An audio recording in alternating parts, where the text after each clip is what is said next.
മഞ്ചേശ്വരത്തെ check പോസ്റ്റിൽ കുഴൽപ്പണവേട്ട. KSRTC ബസ്സിൽ രേഖകളില്ലാതെ കടത്തുകയായിരുന്ന 30 ലക്ഷം രൂപയുമായി വയോധികനെ എക്സൈസ് സർക്കിൾ ഇൻസ്പെക്ടർ ഷിജിൽ കുമാറും സംഘവും പിടികൂടി. This news sponsored by speciality hospital, കൊടിയൽമയിൽ, മംഗളൂർ.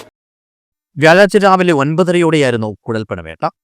മഞ്ചേശ്വരം ഹൊസങ്കടിയിലെ ചെക്ക് പോസ്റ്റിൽ വെച്ച് പതിവ് വാഹന പരിശോധന നടത്തുന്നതിനിടെ തലപ്പാടിയിൽ നിന്നും കാസർഗോഡ് ഭാഗത്തേക്ക് വരികയായിരുന്ന KSRTC ബസ്സിൽ നിന്നുമാണ് രേഖകളില്ലാതെ കടത്തുകയായിരുന്ന 30 ലക്ഷം രൂപയുമായി യുവാവിനെ പിടികൂടിയത്.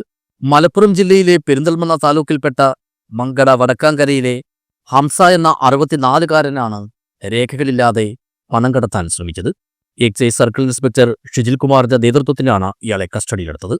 Excise inspector G. Adarsh, assistant excise inspector grade KA Janardhanan, preventive officer grade K. Naushad, civil excise ഓഫീസർമാരായ പ്രശാന്ത് കുമാർ, OP രതീഷ് എന്നിവരാണ് CIയുടെ സംഘത്തിൽ ഉണ്ടായിരുന്നത്. പ്രതിയെ പിന്നീട് പോലീസിന് കൈമാറി. News bureau, Uppala.